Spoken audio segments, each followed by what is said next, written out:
Oh, well, look, I suppose I'm too much, you know, of the old school. It's probably, for me, you know, I miss it.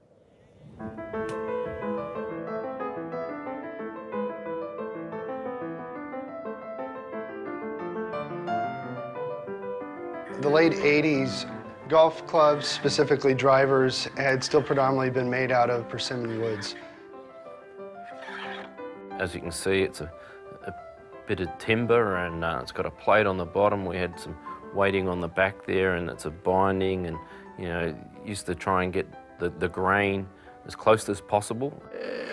I used to sell golf clubs. I was a golf club salesman, but I was also the golf club maker, and I knew that club from its embryonic stage right through to the finished product. So very ornate, small, you know, pieces of equipment that, you know, when struck on the center, made the golf ball go pretty far.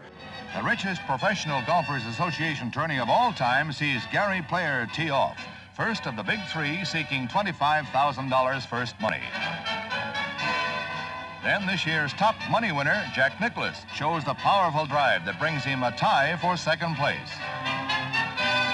Club makers were finding it hard to get that quality persimmon because it was a tree, and they'd cut the trees down and they'd use the best of it, and all of a sudden here they are. What in the hell are we going to make these club heads out of? The persimmon club, it was very difficult to hit straight. That was state of the art. You know, they had grown a little bit in size, but still generally very small, especially by today's standards. This one here was my persimmon driver that I used to use when I first come out as a pro. You know, I was using it in 1987. As man does, he starts to experiment, and well, if we can investment cast an iron, why in the hell can't we investment cast a wood?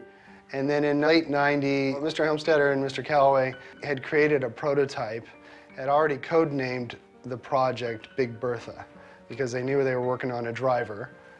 And Big Bertha was a famous World War I howitzer cannon.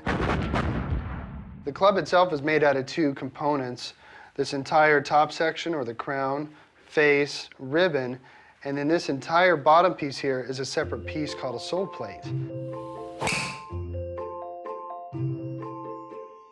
All of a sudden, that metal head was indestructible, basically, unless you ran over it with a steamroller or hit it with a sledgehammer. The handmade drivers more or less went out the window. They were closed down overnight. It sounded entirely different than anything else on the market. Ping, or it went pong, or it went ding, or it went dong. You know, like a ting. Us purists said, good grief, we're never going to play with one of those. Coming out with that large, oversized, loud-sounding, oddly named, oddly shaped metal wood really caught the attention of many people. It really was almost like cheating there at the beginning. I mean, relative, the jump was so large from persimmon to Big Bertha that people immediately fell in love with it, with the golf club. It was just it made such a dramatic impact to their game. They also got lighter, which meant that they could get longer, and then you'd pick up more speed with the club head. So that meant that you could hit the ball further. It was very, very significant. All of a sudden you had a driver that you could hit a little bit off the toe and still get substantial length out of it. You could hit it all over the face, and because it's larger, the club head wouldn't twist as much when you hit it off center, and therefore that meant longer and straighter shots. I gained, 40 yards overnight when I actually did change to a metal-headed club. The day the metal head came out, it was all gone, and look, it just was miles beyond anything else at the time, and that's why it just lit up like a huge fire and was a huge success in the early 90s.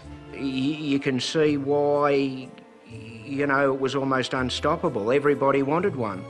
I don't know of a single player anywhere in the world that's using persimmon driver. No one. And, it has changed the game. The old school, the young person who's never experienced that, he doesn't miss it because he hasn't known any different. So we move on.